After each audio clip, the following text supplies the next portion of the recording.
पवित्र गांधी जयंती अवसर में बरगढ़ विजु जनता दल पक्षर आज जनसंपर्क पदयात्रा अनुष्ठित हो जाइछि। बरगढ़ गांधी पार्क रे जातिर पिता महात्मा गांधी प्रतिमूर्ति रे पुष्पमाल्य अर्पण करी एही जनसंपर्क पदयात्रा आरंभ होई गांधीजी पहुंचीथिला। पदमपुर विधायिका वर्षा सिंह परिहा, पूर्वतन विधायक देवेश आचार्य, पूर्वतन विधायिका स्नेहांकिनी छुरिया, पूर्वतन मंत्री रीता साहू, जिला परिषद अध्यक्षा मानिनी फुई प्रमुख कर्मी माने पदयात्रा रे सामिल होइथिले।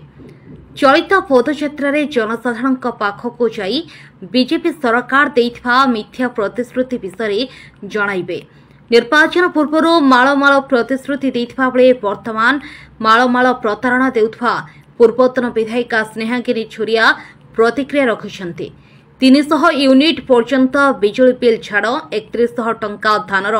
सर्वनिम्न सहायक मूल्य 3000 टंकार भत्ता वृद्धि केवल प्रतिश्रुति रे रही जाइथिबा बेले निर्वाचन सभारे देइथिबा प्रतिश्रुति पूर्ण नहेले आगामी दिन में विराट आंदोलन हेबा बोली चेतावनी दिया जाइछि।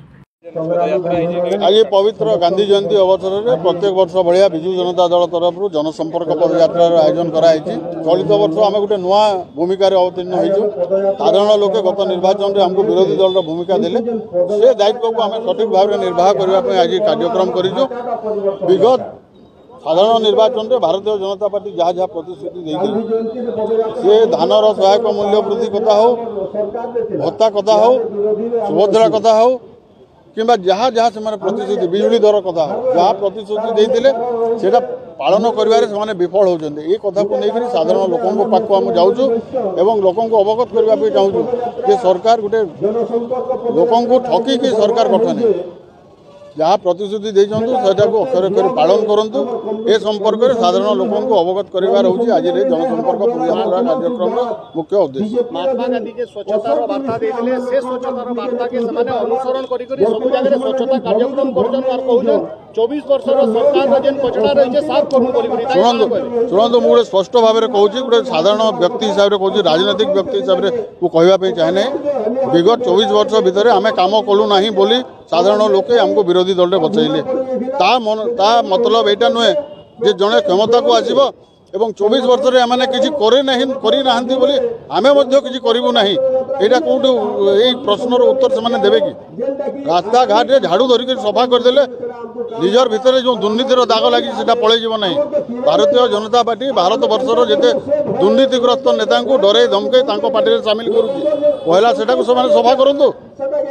बरगढ़ में जहाँ जहाँ उन्नयनमूलक कार्यक्रम पाइपलाइन थिला ये कार्यक्रम गुड़ाक शीघ्र कार्यकारी करा जाऊ। बरगढ़ सहर में 2टा फ्लाईओवर कथा थिला। बरगढ़ सहर कैंसर हॉस्पिटल को स्वयं संपूर्ण फुल प्लेज कैंसर हॉस्पिटल कर दायित्व थिला। बरगढ़ में गोटे मेडिकल कॉलेज कर दायित्व थिला। बरगढ़ केनाल रिनोवेशन कार्यक्रम थिला। जलसेचन व्यापक कार्यक्रम रही है। गंगाधर मेरे जलसेचन प्रकल्प को सबुदिनिया प्रकल्प भाव में कार्यकारी करार से कार्यक्रम गुड़ाक करूँ जी कम नवीन पट्टनायक कर मेन्टेनेंस करें भल कम कर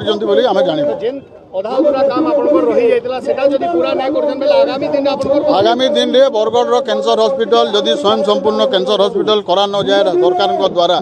आम गोटे दायित्ववान विरोधी दल हिसाब से राजरास्तार ओह्लैबू एवं साधारण लोकों को अवगत करेबू एवं बाध्य करूँ सरकार को जो बरगढ़ कैंसर हॉस्पिटल को गोटे स्वयं संपूर्ण फुल प्लेजेड कैंसर हॉस्पिटल करने यहाँ आम निश्चित भाव में जनसाधारण करूँ। देखु प्रत्येक वर्ष विजु जनता दल गांधी जयंती जयप्रकाश नारायण जयंती पर्यंत विजु जनता दल पदयात्रा हुए और आज आम दलर नेता नवीन पट्टनायक महोदय निर्देश रे पुणी थे आम पदयात्रा आरंभ करूँ। एथर पदयात्रा भिन्न पदयात्रा एथर आम परिवार पाखक जीव। भारतीय जनता पार्टी सरकार जो अस्थिर सरकार जो एक्सीडेंटाल सरकार आज जहाँ करुचे से विषय लोकों को जन निर्वाचन पूर्व मालमाल प्रतिश्रुति वर्तमान मालमाल प्रतारणा नवीन पट्टनायक महोदय जहाँ सब योजना करते से योजना को बंद करिसेंती एवं अनेक योजनार ना परिवर्तन करी तार अनुदान को कट करिसेंती। एही सब कथा जनसाधारण जानिबा कथा। 300 यूनिट बागणा बिजुली देबो बोली कहिले सेटा धुआं बाण 3000 टंका समस्त को भत्ता देव कहले सेटा भूली गले माँ मान को 18 वर्ष 59 वर्ष पर्यंत 1000 टंका सहायता देव ताकू भूली गले सुभद्रा योजना रे 5 वर्ष लाख टंका देव सेटा भूली गले कौन मन रखिंट केवल प्रतिश्रुति दे प्रतारणा कर आज ओडिशार आईन श्रृंखला प्रति देखा सबुठु महिला माने आज असुरक्षित गतकाली आपण देखिथिबे भुवनेश्वर गोटे अपार्टमेंट रे गण दुष्कर्म होईटा कौन आईन श्रृंखला तो यही आईन श्रृंखला परिस्थिति एवं महिला मानकर जो सम्मान कथा कही सरकार को आसीथिबा बीजेपी आज महिला माने सबुठु बेसी असुरक्षित यही सरकार रे एवं आईन श्रृंखला परिस्थिति सृष्टि होईची आज राज्यपाल रो पुओ गोटे ओडिया ऑफिसर को माड़ मारी तार मध्य सरकार भूली गले आज महिला मान को प्रत्येक दिन गण बलात्कार होची ताहा मध्य सरकार भूली जाइछंती एवं 100 दिनर विजय उल्लास रे महिला मान को असुरक्षित करिसंती जनसाधारण को असुरक्षित करिसंती आज अत्यावश्यक दरदाम वृद्धि होईची ताकू मध्य नियंत्रण करि पारु नाहंती तो कौन करुचंती केवल 100 दिनर विजय उल्लास मनैले हेबो नै जो लोके तांको सरकार रे बसैछंती तांकर प्रतिश्रुति पालन करने को पड़ो तेणु यही वार्ता लोकों पाखक पहुँचेबू बीजेपी जो असफलता ताकू आम लोकों पाखक पहुँचेबू एवं नवीन पट्टनायक सफल 24 वर्ष लोकों पाखक वार्ता जीव पुणी यही वन टाइम सरकार को लोक हटेबे नवीन पट्टनायक को पुणी थे आनिबे। आज अक्टोबर 2 तारीख पवित्र गांधी जयंती रे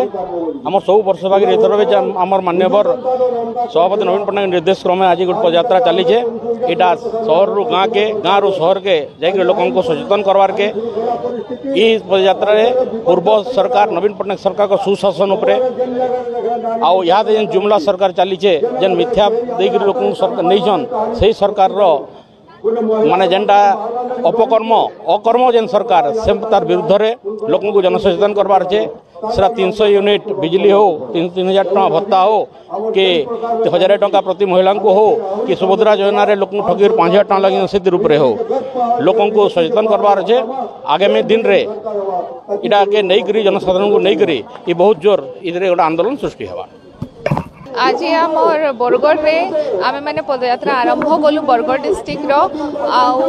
आमर माननीय पूर्वतन मुख्यमंत्री को आह्वान क्रमे पदयात्रा आरंभ हो सब वर्ष ऐसी वर्ष भी होते तो जहाँ भी लोक जेन आम जेन लोकाभिमुख योजना मानी बीजेपी से पहुँचाऊलु बट यहाँ नहीं सरकार परिवर्तन हो जहाँ भी प्रतिश्रुति देते विफल होन तो जेटा से जहाँ भी पालन ना करी से जनता के जनता जनार्दन के सचेतन करवा ले जिमु तार छड़ा हमर मेंबरशिप प्रोग्राम माने हबा मेंबरशिप प्रोग्राम रे आमे माने समस्ते जेन केना हमर जेन बीजेडी रो परिवार अछि सेटा के आमे बड़ करि पारमु सेटा हमर प्रचेष्टा रहबा। अक्टोबर 2 गांधी जयंती उपलक्षे ओडिशावासी तथा बरगढ़ जिलावासी समस्त को अभिनंदन जणाउछे। गांधी जयंती रे प्रति वर्ष अक्टोबर 2 पदयात्रा आरंभ करथु आज बरगढ़ जिले में प्रथम कर आरंभ कर आमर कन्स्टिट्युएंसी बीजेपुर कन्स्टिट्युएंसी रे भी गांधी जयंती शुभारंभ कर आसंता 30 तारीख पर्यंत आम पदयात्रा अच्छी लोकंर सांगरे रहबार लगी माननीय मुख्यमंत्री नेतृत्व में आमर पूर्वतन मुख्यमंत्री आम दलर नेता श्रीयुत नवीन पट्टनायक निर्देश रे आम पदयात्रा आरंभ कर प्रत्येक जनसाधारण लोकों सांगरे आम जड़ित अच्छु आकु जड़ित रहमु मान्यवर